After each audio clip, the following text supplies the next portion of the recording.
What Bible do Catholics use? Catholic Bible, PDF, quiz, Bible verses, classes. What Bible do Catholics use? Catholics use the Bible as their primary source of faith and spiritual guidance. While there are many different translations of the Bible, the Catholic Bible is the official version recognized by the Catholic Church. It includes the original Hebrew and Greek texts, as well as the Latin Vulgate. In addition to the traditional 66 books, it includes 7 extra books in the Old Testament, known as the Apocrypha. These books are considered useful for reading and study, but are not used for formal church doctrines or dogmas. The Catholic Bible is a rich source of knowledge and spiritual guidance for millions of Catholics around the world. What Bible do Catholics use? The Catholic Bible is a collection of books that have been used for centuries in the Catholic Church. This collection includes books from both the Old and New Testaments, and is considered to be one of the most important sources of Christian faith and doctrine.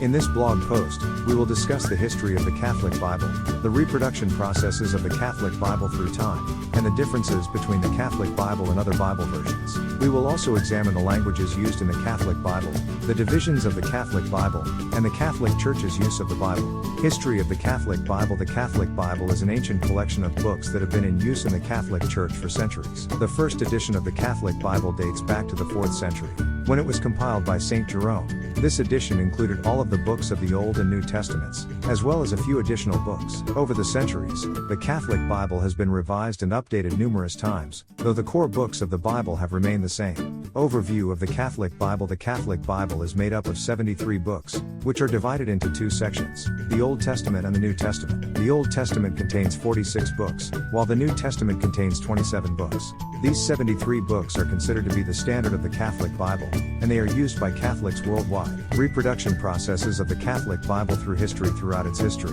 the Catholic Bible has undergone numerous reproduction processes. The first edition of the Catholic Bible was compiled by St. Jerome in the 4th century, and this edition has remained largely unchanged since that time. The Catholic Church has continued to revise and update the Bible over the centuries, though the core books of the Bible have remained the same. In addition to the traditional reproduction processes, the Catholic Church also uses modern technologies such as printing and digital reproduction to ensure that its Bible is widely available.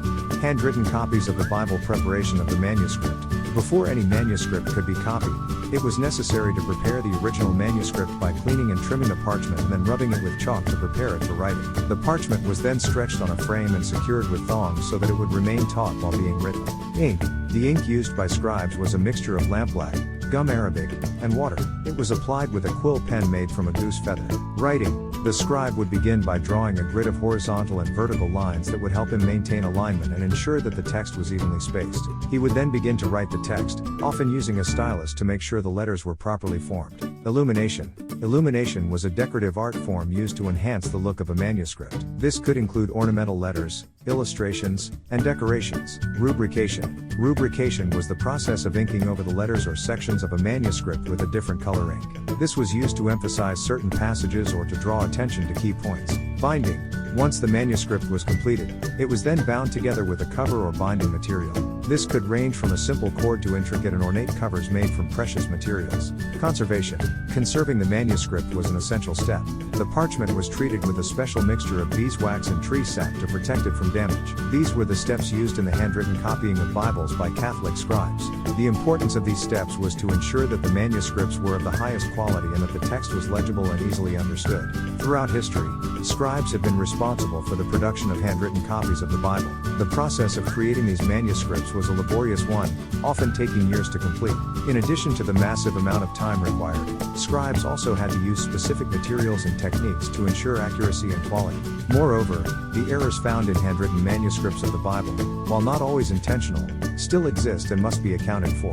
In this blog, we'll explore the process and materials used by scribes to make a handwritten copy of the Bible, as well as the errors that can occur in the process. The process of making a handwritten copy of the Bible began with the selection of a scribe. Scribes were highly trained individuals who had a deep understanding of the text of the Bible. Without them, the task of making an accurate copy of the Bible would have been nearly impossible. Once a scribe was chosen, the next step was to choose the material for the manuscript. In the ancient world, the most commonly used materials for making handwritten copies of the Bible were animal skins, parchment or vellum, and papyrus. The process of producing a manuscript was incredibly painstaking. Scribes would often spend months, if not years, writing out the text of the Bible by hand. The scribes would first use a series of quill pens and special inks to carefully transcribe the text of the Bible onto the chosen material. In addition to the actual writing of the text, scribes also took great pains to ensure accuracy in their work.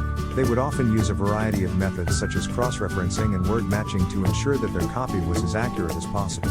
Unfortunately, despite the scribes' best efforts, errors still occurred in the copying process. These errors could range from minor mistakes in spelling or grammar to more serious errors in understanding the text. In addition to these errors, there was also the possibility of intentional changes or additions to the text by the scribe. While these cases were rare, they serve as a reminder that handwritten copies of the Bible are prone to errors. Early printed copies of the Bible gathering the text. The first step in the process of producing an early printed Bible was to gather the text that was to be printed. This meant that scribes and scholars had to painstakingly hand copy the text from existing manuscripts, making sure to be as accurate as possible in the reproduction of the original text. Preparing the physical materials. Once the text was gathered, it needed to be prepared for printing. This involved creating the paper, ink, and other physical materials needed for the process. Early printers often used special papers and inks made from materials such as sheep's wool, oak bark, and other organic sources. Setting up the presses. Once the physical materials were prepared, the next step was to set up the printing presses.